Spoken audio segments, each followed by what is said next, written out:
Inakuja Tonga Nguvu, I go by the name of Ochino, the only Kenyan who is a man, a boy, and also a friend. And of course, when you see us tumekaa chini, it's because you've requested to have this guest here. Mmemwona kwa the podium of Bunge la Mwananchi, mmemwona kwa our side interviews at Bunge la Mwananchi, Jivanji. And of course, today we got the interview, the chance to sit with him for a sit-down interview.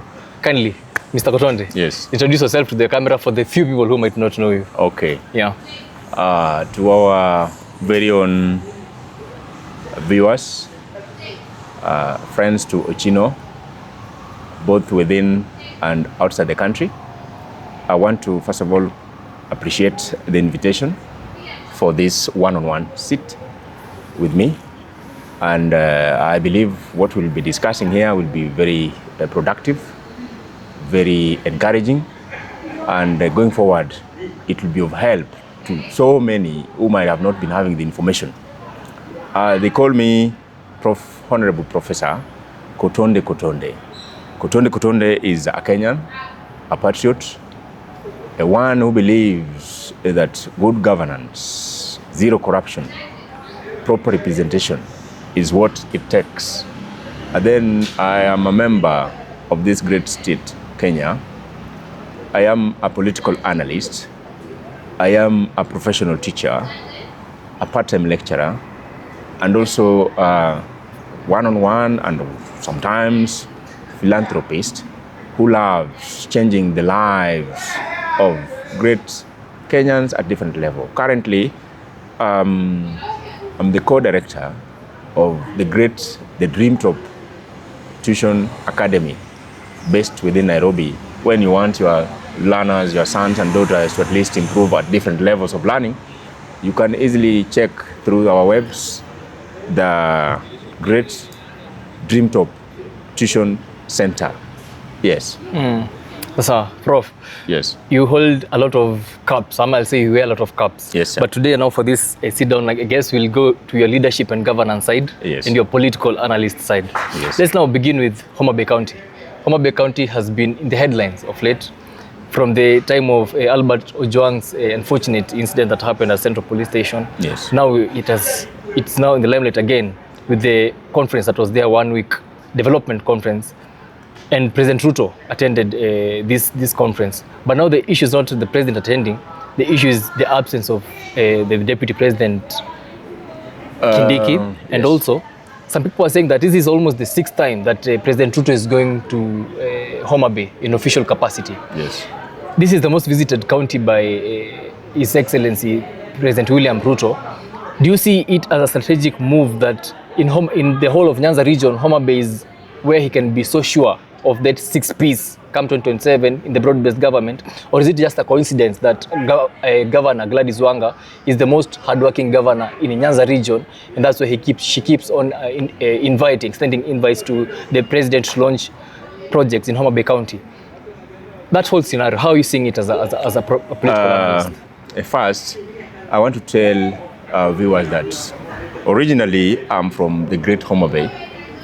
And I'm also from the very heart of Homa Bay County, that is Homa Bay Town constituency, Homa Bay Town eastward. I want to tell you, and I want to give you a brief of what might be bringing our very own president, the first PhD in history of Kenyan presidency.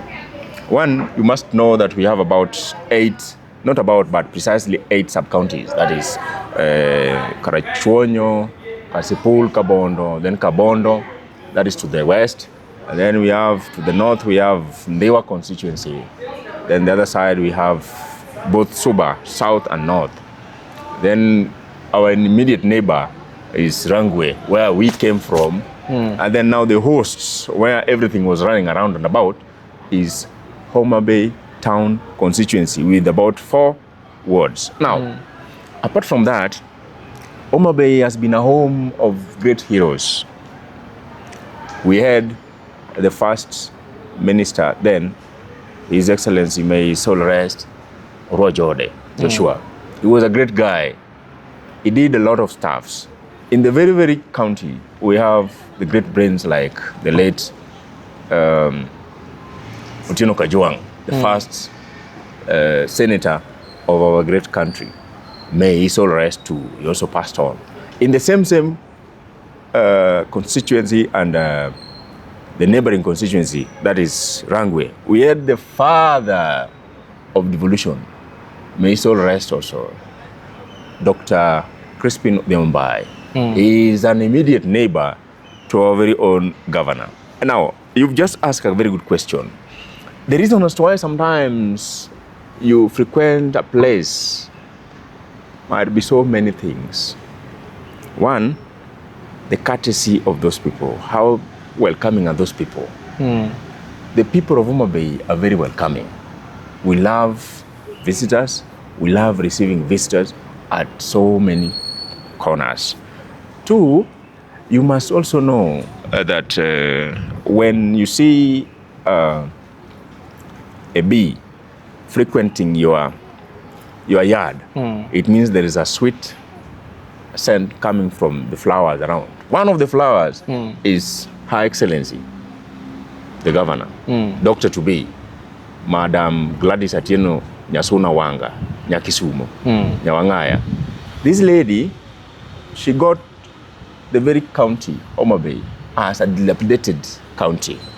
Our first governor, we can't thank him so much, but things were not running for him. It's like he got the opportunity, but he didn't expect to get such huge money where he can run the entire 8 constituencies. Now, when Mom came in, she found a lot of problems in terms of people are being given jobs, they don't do it. People are being given opportunities, they are not doing it. Their work is just to run around and let the jobs not done. Mom, with her personality and the way I know her, she's one person who gives you the opportunity and she makes a follow-up. That is why the county is shining as we speak. If you leave alone that, Mom has already sold herself by virtue of working for the people. She knew the reason as to why she was elected by many members of the county representatives in terms of citizens. She knew the reason as to why she was going majorly for the governorship. She has delivered the roads. Mom has delivered a dual carriage within Homa Bay town.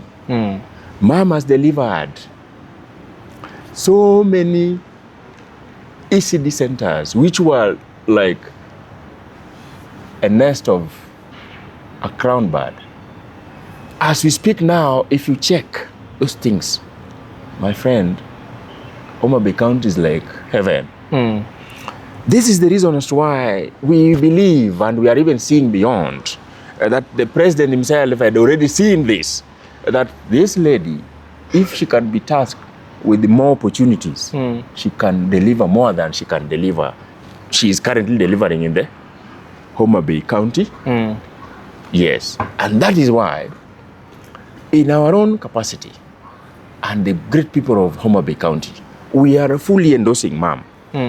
Because Homa Bay County is equally less in terms of our widespread wealth of experience. She needs to be given more tasks. That is why our president is always and ever. By the way, our president has been in our county. This is almost the 7th one. Because a month ago, we were having the Madaraka staffs. It was there. The other day, we were burying our very own first lady, Mama Phoebe Asiyo, doctor. The first in history who trumped a great man. Then she just rested the other day. So we have a lot. Even in the very, very county, we had the first very own MP called Herbert Ngalabu. He was the first MP for the entire Migori, part of Kisii, and the entire Homa Bay up to somewhere around Kisumu or what, somewhere. So Homa Bay is the home of great heroes and heroines. The president currently right now is having his right hand man, Dr. Raymond Omolo. Raymond Omolo is not a politician. Nobody knew him, but he's a worker. He is one person, if given an opportunity more than what the president has given him now, and they work together with the president, we will automatically have a greater impact felt across the country, not only in the region of Homa Bay and its environment. No. I'm really happy that the president himself has also spotted this in other more leaders. Badi, one of the chief accountants in the country and in the world, known beyond, is equally doing it up to the task. Right now, nobody even complained when Badi read the first budget 2025, 2026. Nobody. It used to be messy, noisy, and people were like running up and down because things are not being put straight. Right now, you can imagine that is also the son, the great son of Homa Bay. So, Homa Bay, if in case the president is thinking of which I know is trying to persuade our very own governor to go for this deputy, I don't think is sort of his senses. He is up to date. And I want to encourage our very own people. Continue giving mom more opportunity to work, more accommodative environment, more challenges, so that she broadens her wealth of experience. That is. If you have a wedding, baby shower, birthday party, or even a corporate event and you need media services, well, look no further than Safari Lens Media Production. Safari Lens Media Production is a media company that offers editing, videography, photography, graphic design services, and also live streaming. So if you have any event, contact Safari Lens Media Production. And I promise you, what I deliver, they'll do you good. They are professional, they offer professional services, and I'm sure you'll also like it. That's what I want to say. So, meaning, first of all, we have to give it to Governor Gladys Wanga for sure, because when you say that we separate facts from fiction, yes, we had the Homa Bay Devolution conference happening there, we had the economic forum happening. Yes. Also, you see the port is also now activated in Homa Bay. Yes.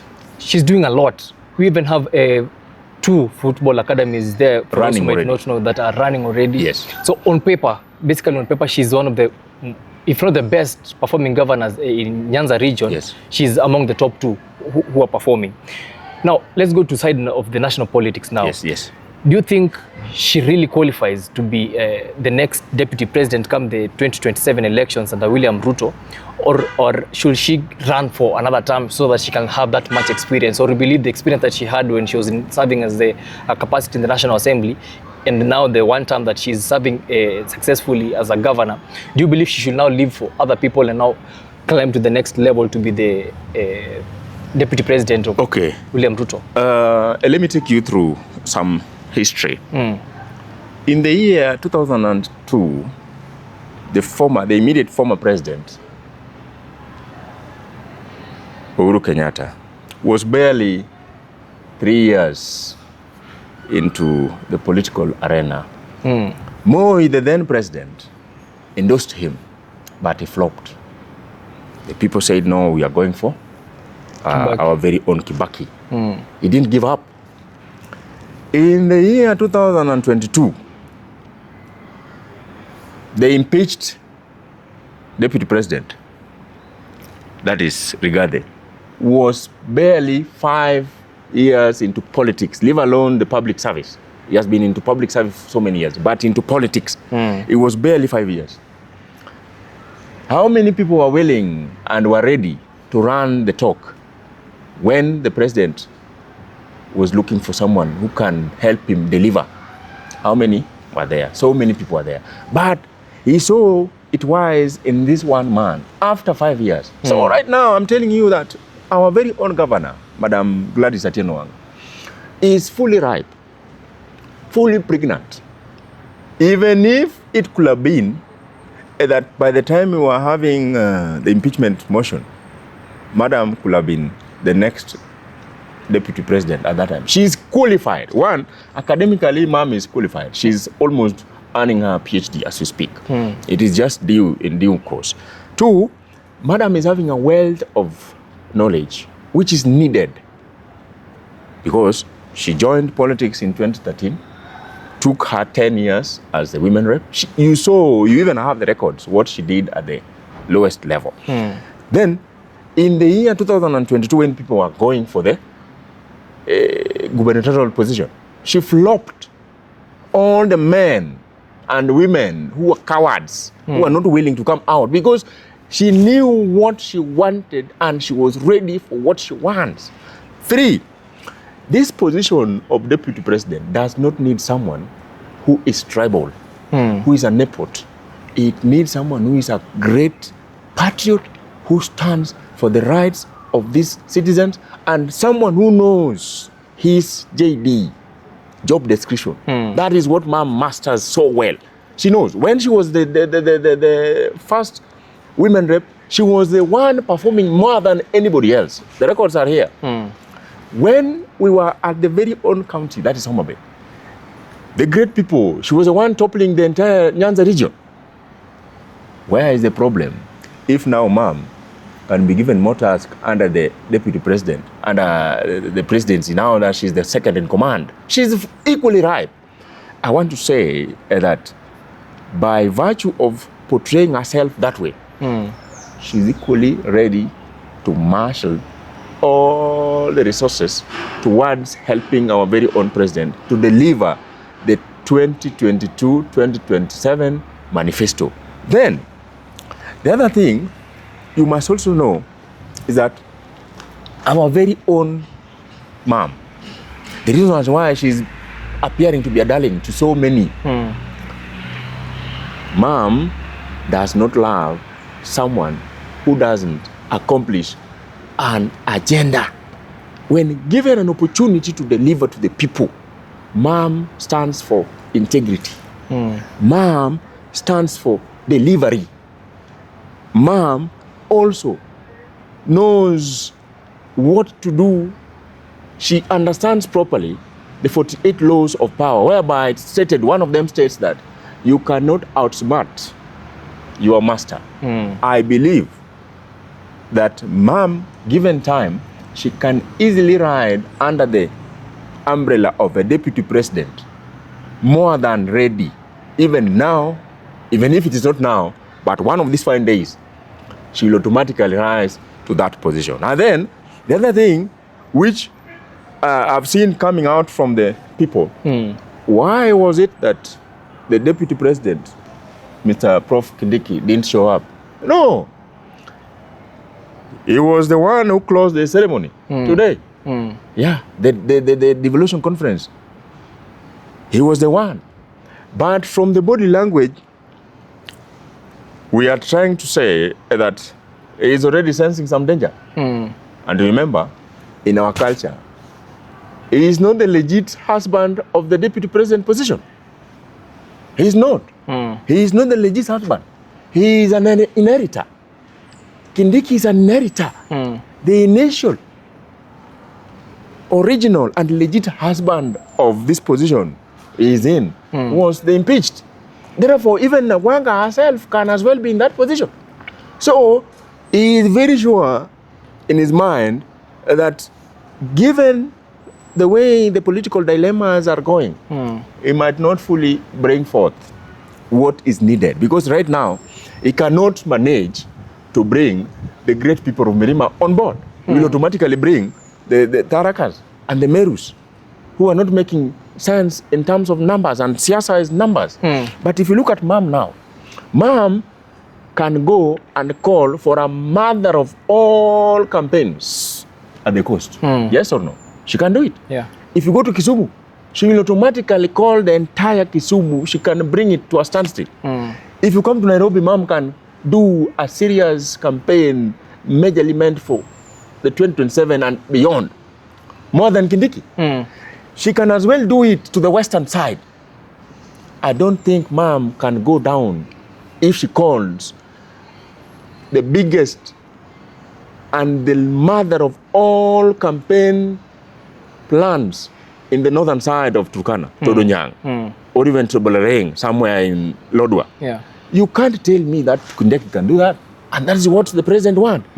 This position is political, all right?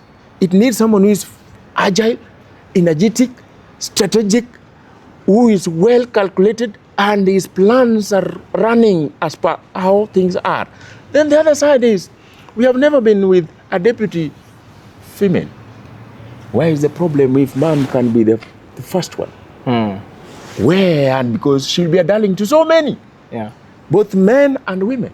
Right now, everybody is saying, the Kisumuans and the Siayans, the Mingorians, the Kisis are saying more years to mom, more position to our women. Because you can see what's happening in Migori. You cannot even imagine for the last 13 years. You can go to Siaya, nothing to write home about. Go to Nyamira, nothing to write home. Go to Turkana, the farthest part of it. Go to the side of Wajir, the northeastern, the northern part of it. You see those guys are making their very own people to suffer. Yet, they are building mansionettes, they are building skyscrapers, they are building great houses right here in Isili within the city and leaving their very own people to suffer. Meaning they went into those positions, want to get more at the expense of the people they should serve. The contrary works with mom. Mom works for the people of Homa Bay. Mom is now working for the entire state because she invited almost everybody. We had investors in that conference. We had businessmen in that conference.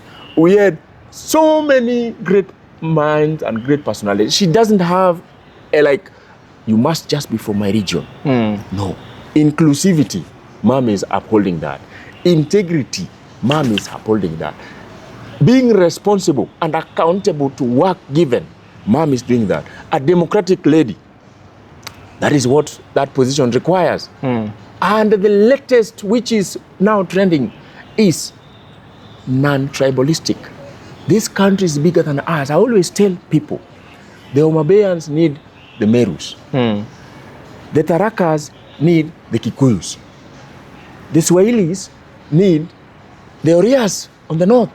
The Turukanas need the Luos, both Nairobi and all over the country. But if we get a leader who does not uphold that, then we don't want to shame the president, but to tell him that have, Mr. President, have our very own lady. And even break, be the first president who have taken the initiative and the bold step of having a female deputy president in the history of Kenya since 1963 up to date. I now recommend that mom be given opportunity to serve as the next and the third deputy president of this country. No, the fourth, right? Because deputy president is the first president, the fifth president. The second one was the impeached, Rigathi Gachagua. The third one is now the inheritor, that is Kindiki. He has inherited this position. And then the fourth one, I'm praying that the fourth one be the only mom. Martha Karua tried, it did not work.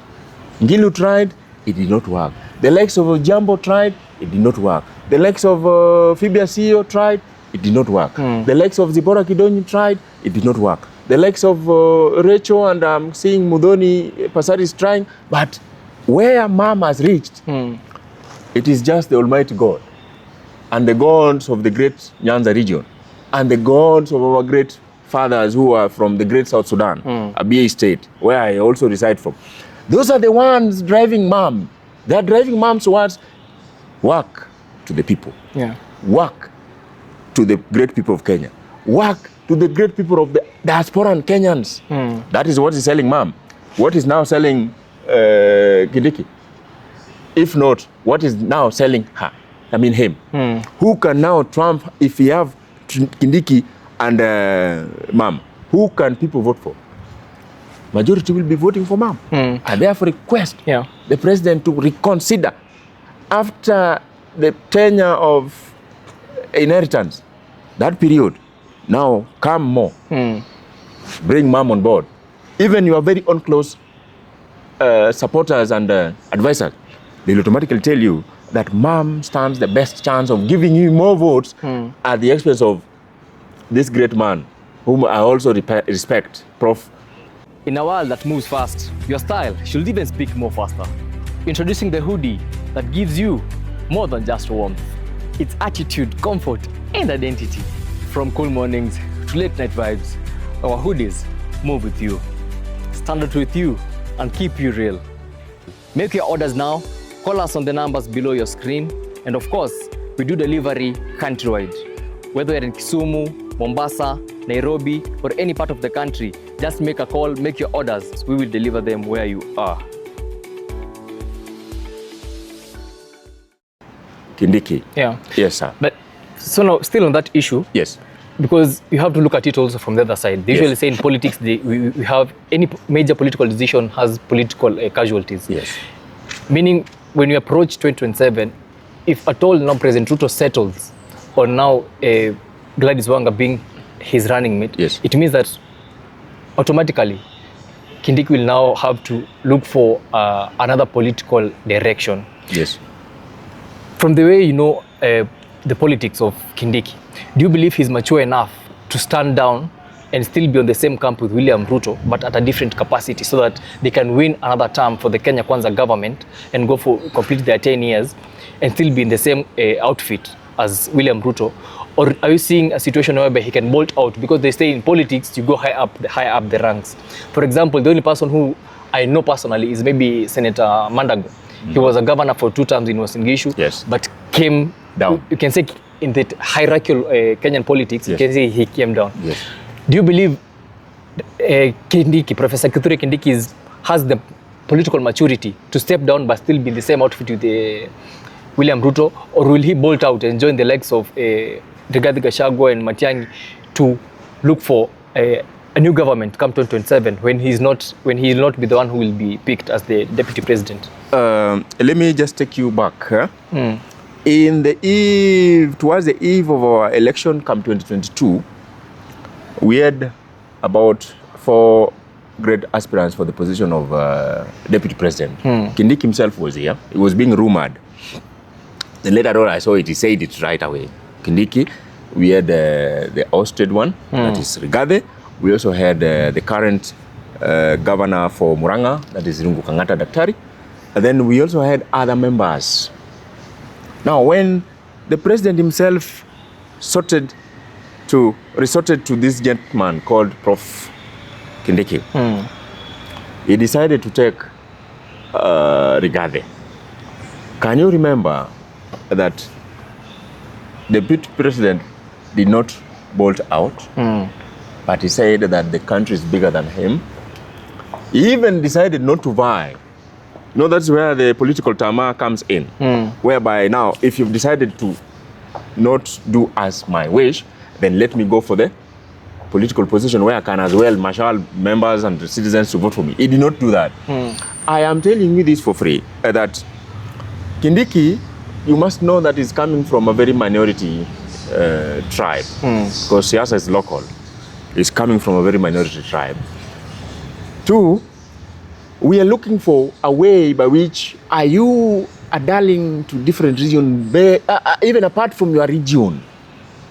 Because he's not going to look for a Meru ticket or Tharaka ticket. It's going to be a picture of the whole country. Can he be recognized? Can he come to the Great Nyanza region and look for votes if Wanga is there? Can he? He can't. We are looking for someone who can sell. But what I know, he might decide to go otherwise, but he's the one who will automatically find it rough, because he'll be termed as a betrayer. If it were not for the impeached governor, deputy president, could he be in the same position? He could still be serving the CS for Interior. Yeah. So, what I can tell him, 1, possibilities of being out of that position is high, because you are an inheritor. An inheritor, the husband can even come back as a host. And when you are found in the same room, you can run away because you don't know what the ghost has come back with. So that position, you are in there, but tentatively, you are like the deputy in that capacity, deputy and deputy in quotes. You are standing in for the real Messiah. You are just preparing the way. Your work is just to prepare the way. Let him just prepare the way. But when the right time comes, he still can go. He still can go and look for the position of even a governor. There's no problem with that. We have seen it. Wouldn't that be a political downgrade? Exactly, it will. But it has happened in so many countries. like if you look at the American politics, there's a president who did that. He went through the presidency, he did not make it. He went through the governorship, he didn't get it. He only got it at the Senate level. So it has happened. You see, even in our very own country, we have the likes of Mandago. Mandago was a governor for 10 years. Then he came back for the position of Senate. He's now serving his first term as a senator. We had the one for Wajir. Is it Wajir or who? Omar Ali somebody.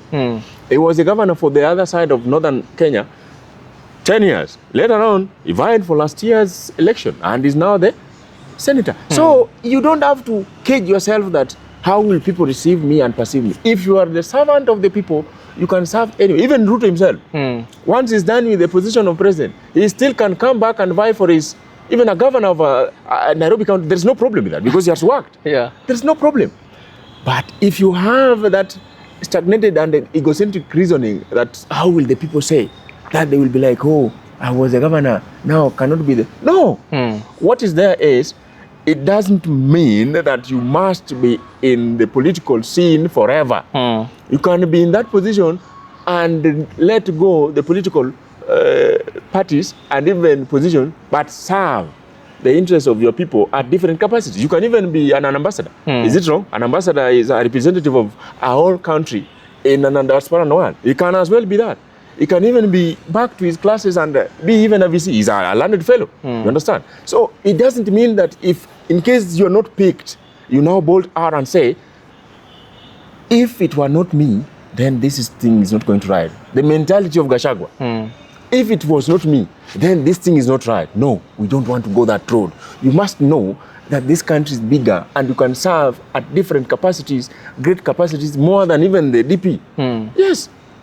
So that's what I can advise my learned friend, Prof. Kindiki. Yeah. Yes. So Sam, let's now shift gears now and go to the former president, Rigathi Gachagua. Deputy. Yeah, when he was the former deputy president, Rigathi Gachagua, when he was 2 months ago, he said that he was going for a 2 months break in US also to meet his DCP supporters in the diaspora. Yes. But we have seen that he has cut his trip short, and as we're speaking, as we're recording this interview, he's expected back in the country anytime. Yes. But now there's that recent call for his arrest once he lands the airport, so that he can go and record a statement with the DCI regarding some of the comments that he was making while he was abroad. While this is garnering heat, do you think it will be a good initiative or a good direction to actualize the arrest? And what are the repercussions of that? Because some people are saying he has too many supporters that when he's arrested, he's like somebody like Raila. When you arrest Raila, it is assumed that there will be such a big repercussion that even the country cannot function well. Will it apply to Rigiji, and should he be arrested really? Does the sentiments that he was saying in the US justify his arresting, or is it just political management? Let me tell you, Mr. Ochino. One, I want to diffuse the mentality that someone in the caliber of His Excellency Dr. Engineer Raila Odinga can be compared to a political toddler, Rigathi Gachagua. Rigathi Gachagua is a political toddler. But Mr. Konondo, when you said that he's a political toddler, exactly. He's now the kingpin per se of the mountain. He's not a kingpin of the great mountain. In the great mountain, we have even a Jubilee party, who is the party leader of Jubilee, who is the current Uhuru Kenyatta, immediate former. What are you now saying? He's coming from Nyeri. Yeah? The great people of Murang'a, Kiambu, Kirinyaga, do you want to tell me that it is true that the people of Merima can marshal themselves and go to the roads as it was being done to Raila's diehards? No. Let's take the case last year when he was impeached. People were yapping and full of social media activities that, oh, this man, when he's impeached, the country will burn. Where? Did we see the country burning? He went home peacefully. Even the people who are supporting him are already running away from him because he is a liar. Rigathi Gachagua, in my own capacity, I said it the other day, and I'm repeating. I am someone who doesn't love tribalism.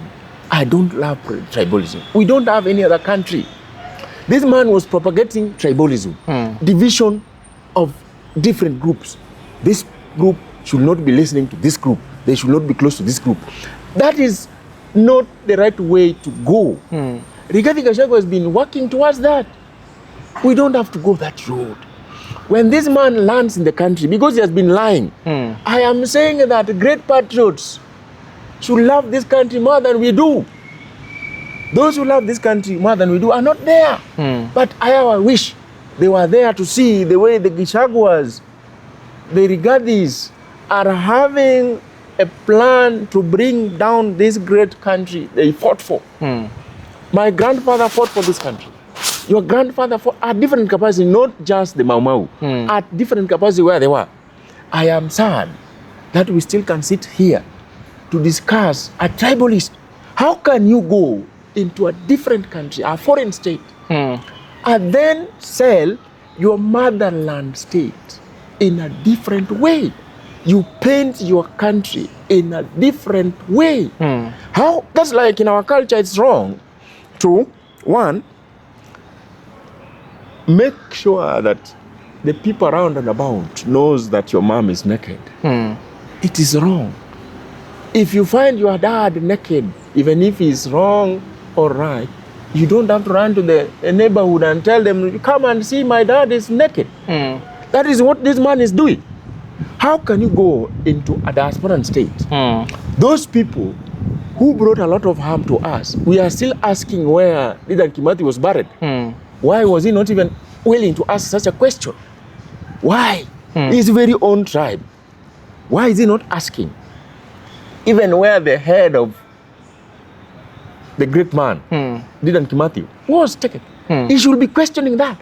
Why do you have to go to a country who sat on us for so many years, then you pretend to be a good person to them?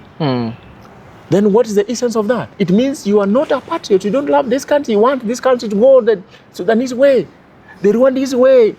Yeah, we are creating peace, but for you, you are creating problems. I'm saying point blank, facing this camera, and my great Kenyans, Rigathi Gachagua, the moment he lands into this country, that guy should be jailed, taken to Kiambu for grilling. Let him substantiate what he has been saying. You cannot say that you are a good man when you are in your own country, but when you are outside this country, you burn this country. You are pouring kerosene all over the country. The only thing is just someone can come up with a smoke and make this country down within a minute. Those are reckless talks, which you don't need. And more so, this man is the man you are trying to tell me that is the kingpin. How can a kingpin behave so? How many Kikuyus are in the diasporans? How many Luos are in the diasporans? How many Kisis, how many Kambas, how many Swahilians are in the diasporan land? How many? A lot. A lot. Then when he went for the meeting, you saw many youths were asking him the same questions I'm discussing here. How can you tell me that you will be the best, yet you are so tribal in your reasoning? You are so tribal in the delegation of duty. You are so tribal in even the delegation of office activities and affairs.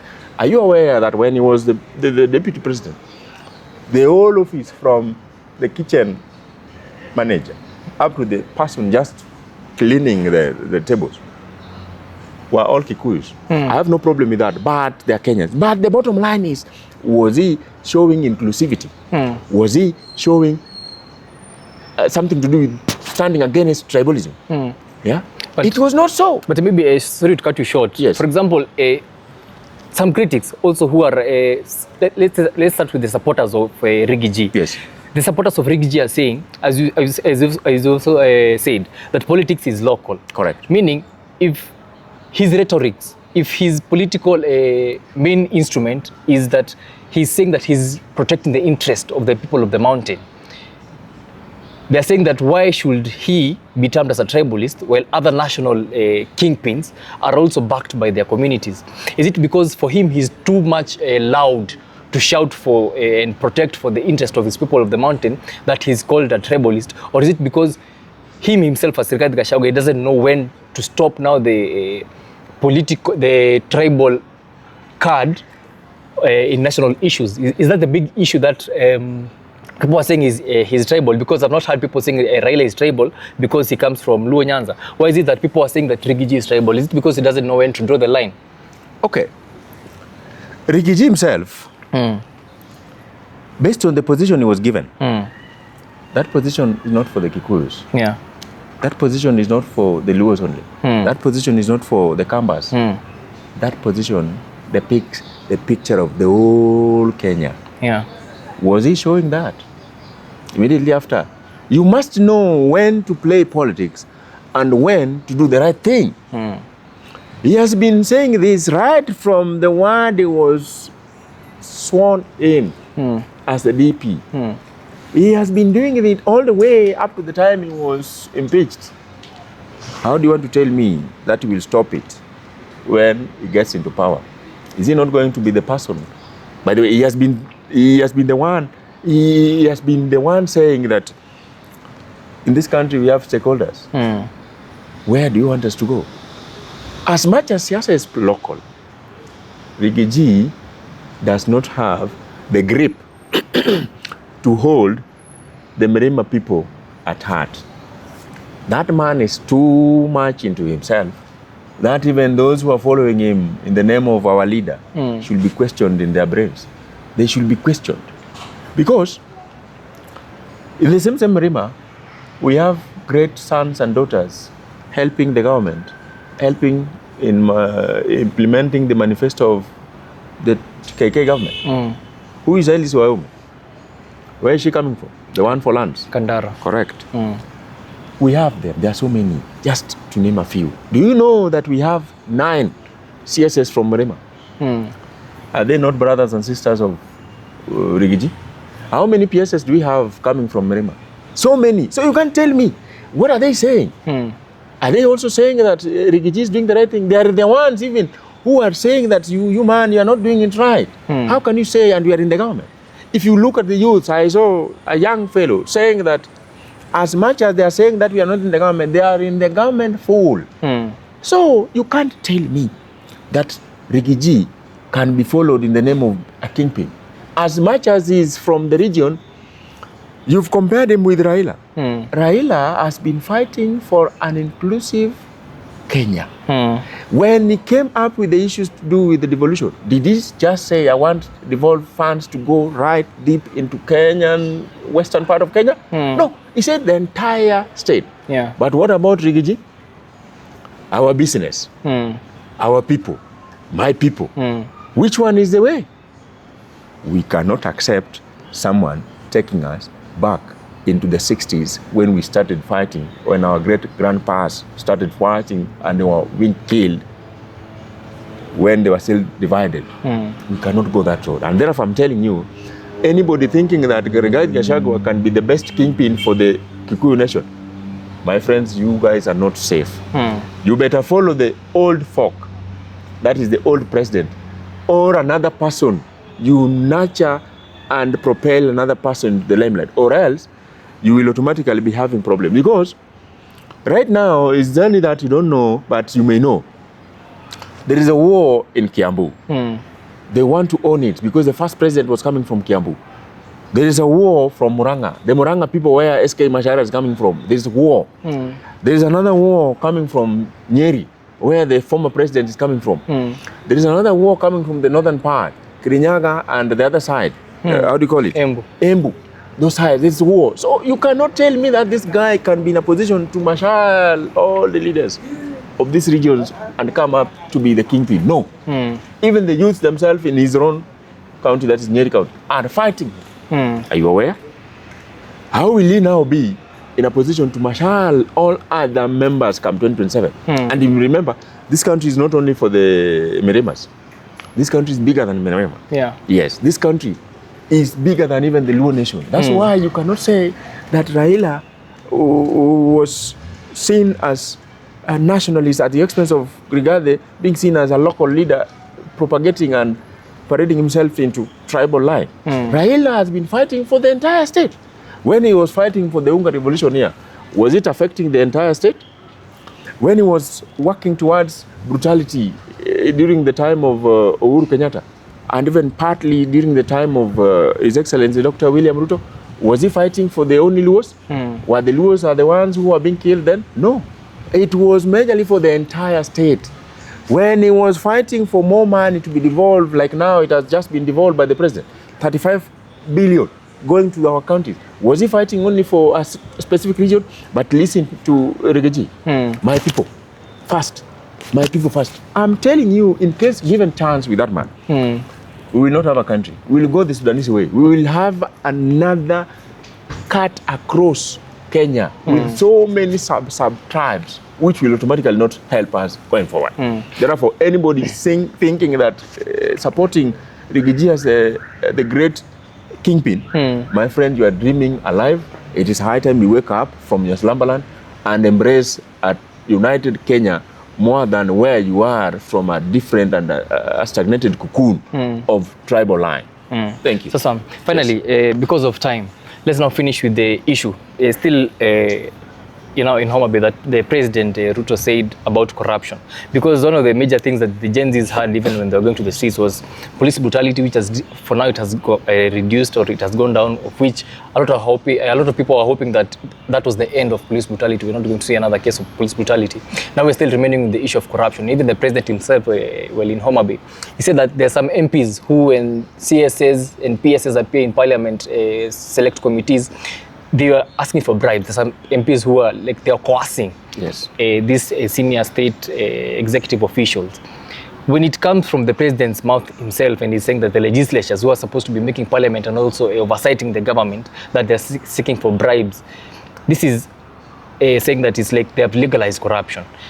Finally, when you finish on that point of corruption, how best can the government tackle this? And by the government also is the president. How best can he tackle this? Because there are some critics who are saying, but the president himself is accused of bribing these same MPs for the impeachment case of former Deputy President Rigathi Gachagua, and also during the passing of the Finance Bill 2024, which caused a lot of mayhem. Is it a situation whereby the corruption bribing cases of the MPs is coming back to him and the executive as alleged? And how best can this be tackled so that it can be done once and for all, as we finish the last point? Okay. Right now, I want you to know that what the president was saying is equally true, nothing but the truth. Check our MPs. A lot of money is being given to them.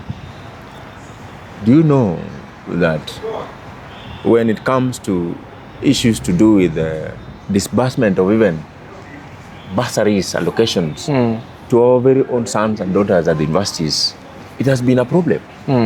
Like my area MP, that is Homa Bay Town constituency, since he came into power, 2013 to 2022, that is the time, the first time in history, when he gave out money meant for university students.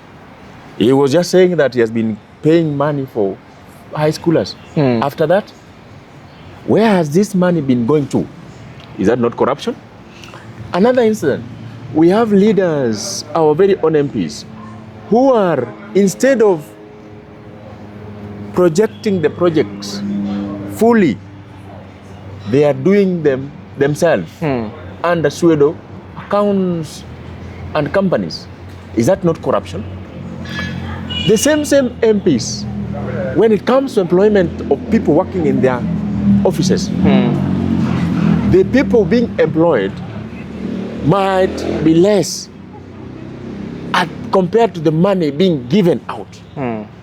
I have seen it in the Senate, whereby you are employed to be given 100,000 as workers of the officers, the senators. But the money you're being given is 25,000 or 30,000 or 45,000. Where is the other bunch of money going to, if not corruption?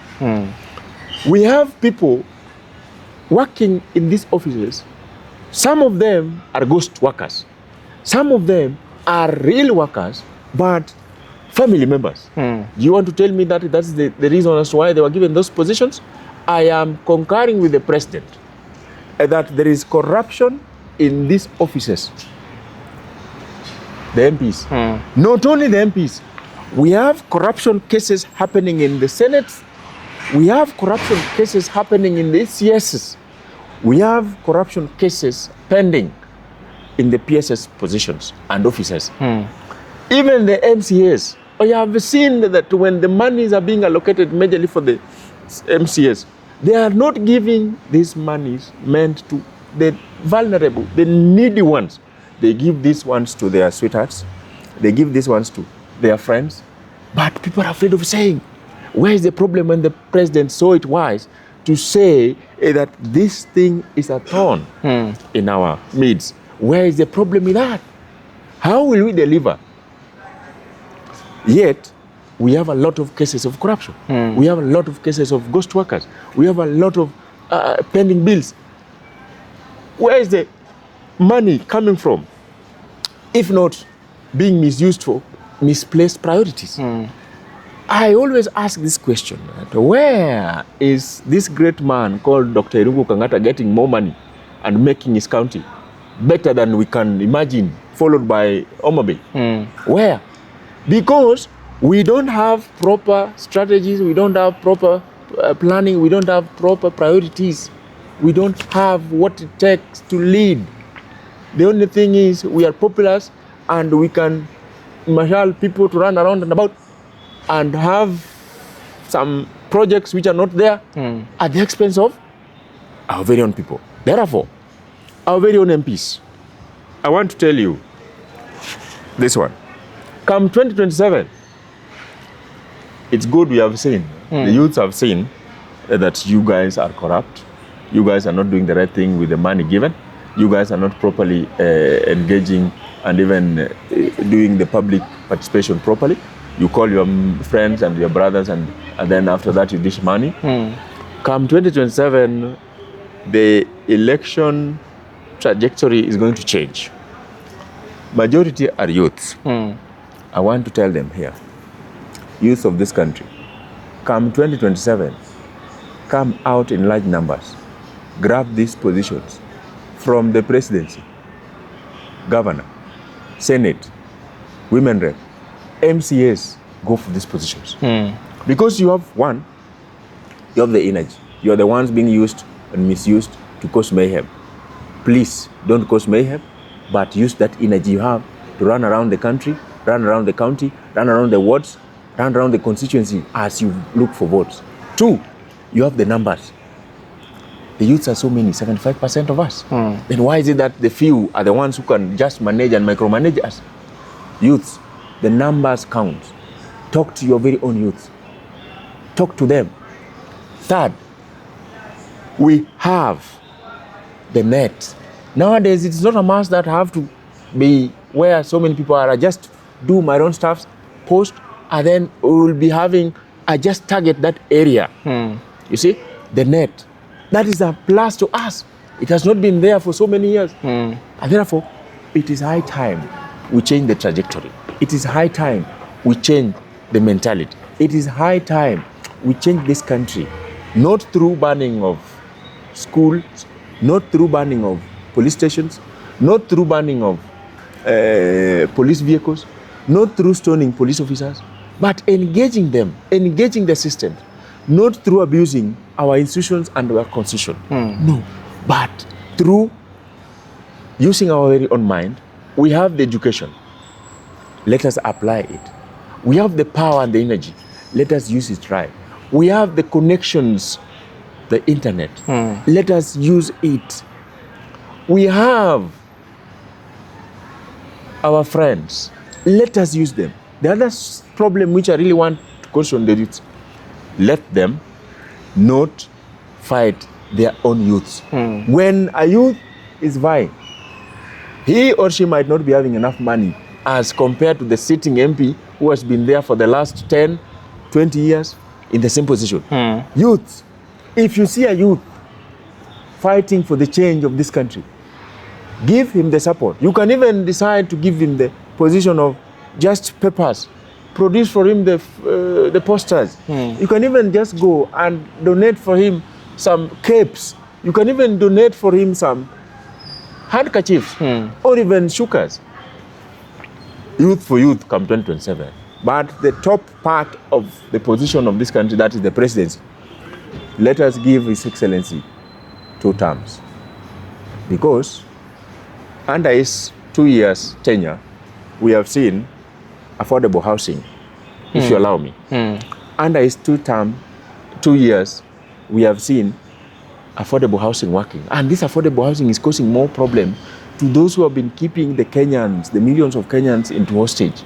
So many people have been kept hostage here. But the president saw it wise to at least give the opportunity of building more houses. If you check Homa Bay, so many houses are being built. Go to Migori, so many houses are being built. Go to Garissa, so many houses are being built. Where we are, Nairobi, so many houses are being built. Go to any part of this country, so many activities are happening. Why do you want to tell me that you want to bring him down after 2 years? He was given a mandate for 5 years. 5 years. Second one, what he has done, we always say in our culture, what you have been planting during your tenure is what will speak on your behalf when you'll be requesting yourself to vie again for the second term. What has been running in a bad way is the SHA. SHA is now working. You saw what CS Duale was doing. What has been running down and the problems up and down, the CBC, the educational sector. We now have a model for university students which is working. Yeah. So all these things, and even the people around him, the people helping him to run this economy, let us give them the support. And for those who are not working, I am very sorry. Right from the governor, women rep, senators, MPs, and even MCAs, know very well that you have 2 years to vacate that position. Will be coming for those positions as early as possible. If you can't be in the positions, we will make it messy. We will turn those tables. We will make sure that we rattle the table until you get what you want. Youths, get out of this comfort zone. Don't be the people who, when we are doing the elections, you are having mogukat. You are already tired. You are already drunk. Get out of those positions because this country needs you more than you can imagine. Let us not engage in issues which can bring our country down. Anybody going out of the country and then maligning our country with bad things, that is a person we need to resist completely and fully. Otherwise, I'm grateful for your time. I'm also grateful for the people who have been watching and advising. And I'm also grateful to this great TV called Talk to Story Now Chino. Yeah. May we have more of these subscribers. Like, share, and give your comment. Where you have not done it right, we are very sorry. We might have missed, but you can as well correct. May God bless you so much. Sasa, all right. Shukran, Professor. Yes. And as always, tumeshukuru sana because when you called you as a small station, you created time, umefika. Yes. We don't take that for granted. Thank you. And also to our viewers who are watching us maybe for the first time, in this platform we usually say, maybe everyone we are interviewing might not agree with maybe your political ideologies, may not agree with your economic ideologies, may not agree with what you believe as a person, but we say, all of us, kila mtu akona freedom of speech, everyone has freedom to express themselves, and because you're not here and maybe you might want your voice also to be heard, hapa chini kwa comment section, tell us, maybe you don't agree with the President Ruto having 2 terms in office, maybe you don't agree with Governor Wanga being the deputy president come 2027, maybe you don't agree with any other thing that we've discussed in this platform, but as usual, tunasema aje hapa kwa comment section, tupatie comment yako ili wewe pia sauti yako iweze kusikika. Anyway, I've been your host Chino, the Kenyan Zaman, a boy and also a friend. See you in the next one.